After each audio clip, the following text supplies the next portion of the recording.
Hello दोस्तों, नमस्कार। Welcome back to curious Sharif for the daily dose of football. तो सबसे पहले बात करते हैं, क्या शिलोंग लाजोंग हमें नेक्स्ट सीजन आईएसएल में खेलते हुए देखने को मिल सकते हैं? तो आंसर है there is a possibility, because Diamond harbour FC के लिए जो मुश्किल ही है वो और ज़्यादा बढ़ती जा रही है। जैसे मैंने कुछ दिन पहले आपको वीडियो में बताया था कि ऑलरेडी वेस्ट बंगाल की स्टेट गवर्नमेंट ने उनके अगेंस्ट इन्वेस्टिगेशन स्टार्ट कर दिया है। एंड अब एएफएफ के जो प्रेसिडेंट है कल्याण चौबे, उन्होंने भी रिसेंटली मीडिया स्टेटमेंट में बोला कि एएफएफ की ओर से भी जो रिलेवेंट अथॉरिटी है वो यहाँ पे उनका जो इरेगुलरिटीज़ अगर कोई हुआ है तो उसको चेक कर रहे हैं।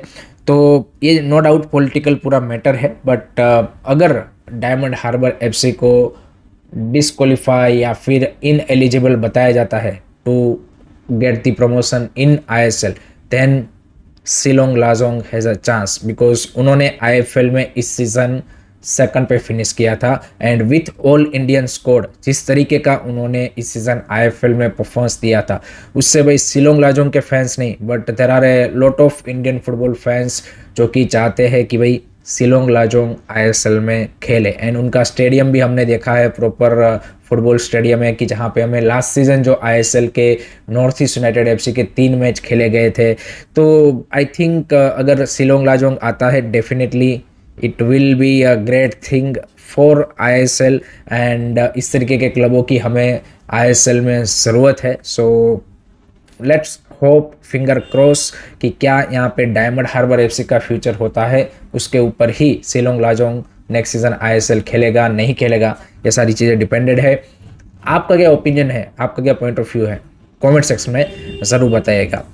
सेकंड बात करते हैं, ओडिशा के सीएम ने जो संबलपुर फुटबॉल एकेडमी है उसके लिए 15 करोड़ का अलॉटमेंट किया है। एंड उसमें वहाँ पे 3 FIFA standard full ground and 2 futsal के ग्राउंड बनाए जाएंगे। तो that's good to know from the new state government of Odisha, कि जिसके ऊपर ये आरोप लगता है कि भाई जैसे इससे प्रीवियस जो स्टेट गवर्नमेंट थी नवीन पटनायक वाली, वो ज़्यादा यहाँ पे स्पोर्ट्स के पीछे या फिर फुटबॉल को हेल्प कर रहे थे। बट आई थिंक नई गवर्नमेंट ने भी टू बी ऑनेस्ट यहाँ पे स्पोर्ट में आई वुड से कि उस चीज़ को कंटिन्यू किया है। एंड फुटबॉल में भी आप देखें कि उन्होंने जो एएफएफ फीफा एकेडमी है उसमें भी फंडिंग को कंटिन्यू किया है। एंड इस तरीके के जो एकेडमीज है उसमें भी वो यहाँ पे इन्वेस्ट कर रहे हैं। So that's good to know. And let hope कि बाकी स्टेट गवर्नमेंट्स भी इस तरीके के अगर इन्वेस्टमेंट करेगी, then it will be a great thing for the football. Third बात करते हैं भाई, हमारे जो साफ कंट्रीज़ है उसमें भाई आपको पता ही है कि मैच हो और WWE फाइट ना हो, ऐसा हो ही नहीं सकता। तो मालदीव्स में जो डायमंड जुबली टूर्नामेंट चल रहा है उसमें कल मालदीव्स वर्सेस बांग्लादेश अंडर-23 का मैच था। एंड उसमें भाई जो प्लेयरों के बीच में लड़ाई हुई है, ओ माय गॉड, मतलब ये कहीं से भी फुटबॉल मैच फिर बचा नहीं, वो पूरा WWE का फाइट बन चुका। प्लेयर एक दूसरे के ऊपर हाथापाई कर रहे हैं, क्लियरली यहाँ पे आप देखिए कि वीडियो में क्लियरली दिख रहा है। इवन फैंस भी भाई यहाँ पे स्टैंड से पिच के ऊपर आ चुके हैं। एंड पूरा केओटिक एंड पूरा मतलब WWE वाला माहौल वहाँ पे क्रिएट हो गया था। एंड इंटरेस्टिंगली भाई यहाँ पे ये जो टूर्नामेंट हो रहा है उसमें इंडियन रेफरीज भी वहाँ पे है। बट फिर अथॉरिटीज़ ने भाई कैसे सिचुएशन को हैंडल किया वो तो वही जानते हैं। बट ये चीज़ तो हम देखते ही रहते हैं। उसी के साथ भाई पाकिस्तान ने भी यहाँ पे इस टूर्नामेंट में अफगानिस्तान को हरा दिया है। And now Afghanistan versus Pakistan का ही ये जो डायमंड जुबली टूर्नामेंट है उसका फाइनल होने वाला है।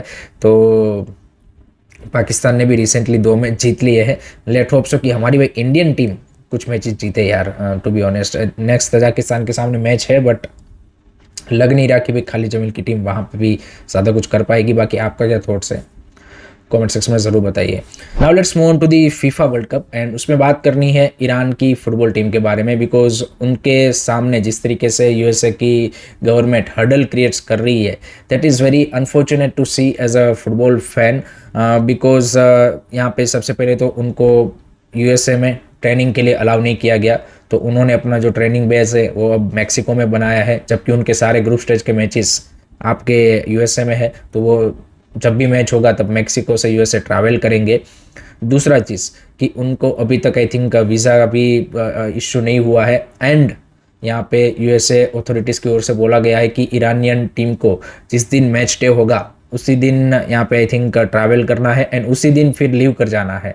सो भाई फीफा जब भी कोई भी फीफा टूर्नामेंट के लिए होस्ट पिक करता है तो भाई उनकी वन ऑफ द कंडीशन रहती है कि भाई पार्टिसिपेटिंग नेशंस एंड उनके प्लेयर ऑफिशियल्स को भाई यहाँ पे आप अलाउ करेंगे। तो भाई यूएसए के लिए फिर ये स्पेशल एग्जाम्शन क्यों? सो दैट शोज कि वहाँ पे किस तरीके की पॉलिटिक्स चल रही है एंड फीफा भी भाई यहाँ पे यूएसए के सामने नतमस्तक होके ये जो ड्रामा है उसको देख रहा है। इराक का भी जो एक टॉप स्ट्राइकर है आई थिंक हुसैन, उसका भी आप देखिए कि यूएसए इमिग्रेशन ने भाई 7 घंटों तक इंटरोगेशन किया। तो भाई आपके कंट्रीज़ में आपको भाई प्लेयरों को नहीं आने देना, तो भाई होस्ट ही क्यों कर रहे हो इन दी फर्स्ट प्लेस? ये तो ऐसा तो नहीं है कि भाई ये आपको अभी पता चल रहा है, ये तो जब आपने होस्टिंग के लिए बिड डाला था तभी पता था कि भाई इतने कंट्रीज यहाँ पे पॉसिबली आ सकते हैं, ये सारी चीज़ें हैं। तो फीफा जिस तरीके से इस सिचुएशन को मैनेज किए हैं I think that's very very unfortunate to C.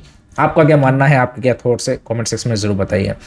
Next उसके बाद बात करते हैं पापा पेरेज फिर से भाई यहाँ पे रियल मैड्रिड के प्रेसिडेंट के तौर पे री इलेक्ट हो चुके हैं, जो कि एक्सपेक्टेड था to be honest. But I think Enrique Riquelme ने अच्छा फाइट पुटअप किया एंड आई थिंक 35% वोट उन्होंने भी सिक्योर किए। बट पापा पेरेज ने as a politician a smart move खेला था और तुरंत उन्होंने इलेक्शन बुलाया था, जबकि इलेक्शन ड्यू नहीं था, उसमें अभी टाइम था आई थिंक 1-2 साल का। बट उन्होंने अर्ली इलेक्शन इसलिए बुलाया ताकि भाई सामने वाले ओपोनेंट को भी ज़्यादा यहाँ पे टाइम ना मिले। एंड पिछले 2 साल से जिस तरीके से क्लब अनसक्सेसफुल रहा है ट्रॉफी जीतने में, तो वो भाई अभी नेक्स्ट एक और सीज़न रहता एंड उसके बाद फिर इलेक्शन होते तो फिर पापा पेरेस का जो कुर्सी है वो यहाँ पे बचता नहीं। तो उन्होंने स्मार्टली उसको अर्ली इलेक्शन बुला के इस सिचुएशन को भाई यहाँ पे मैनेज कर लिया है एंड उसी के साथ होसे मोरिन्यो की भी जो उन्होंने एज ए हेड कोच है वो अपॉइंटमेंट अनाउंस कर दी है। जो 150 मिलियन वाली साइनिंग की उन्होंने यहाँ पे प्रॉमिस की थी इन दी इलेक्शन कैंपेन, क्या उसको वो फुलफिल करते हैं वो देखना होगा। And next season real Madrid का कैसा रहता है वो देखना अब काफ़ी इंटरेस्टिंग बन चुका है। आपका क्या thoughts about this, comment section में ज़रूर बताइए। लास्ट में बात करते हैं भाई क्रिश्चियन एरिक्सन, यहाँ पे कल यूक्रेन के सामने फ्रेंडली खेलते हुए एक और बार पिच के ऊपर अनकॉन्शियस होके भाई गिर पड़े थे। अगर आपको याद हो तो 5-6 साल पहले 2021 में भी उनके साथ सिमिलर इंसिडेंट हुआ था। उस टाइम पे कार्डियक अरेस्ट उनको आया था एंड उस टाइम पे ज़्यादा डेंजरस चीज़ थी। इस बार उतना डेंजरस नहीं था बट फिर भी उनको यहाँ पे हॉस्पिटल लेके जाया गया एंड मैच को कोल्ड ऑफ कर दिया गया। तो आई थिंक क्रिश्चियन एरिक्सन के लिए I think this is the right time now to say goodbye to football because this is a very very you can say कि serious kind of a situation। ये दूसरी बार उनके साथ हो चुका है। लकीली इस बार उतना यहाँ पे दिक्कत वाली बात थी नहीं बट आगे फिर भी हो सकता है। सो वो भी एक इंसिडेंट हमें यहाँ पे कल फुटबॉल पिच के ऊपर देखने को मिला। So that's it from my side guys regarding today's football news. I hope कि आपको वीडियो पसंद आया होगा। Keep supporting this channel, don't forget to like share and subscribe curiosity. जय हिंद, जय भारत।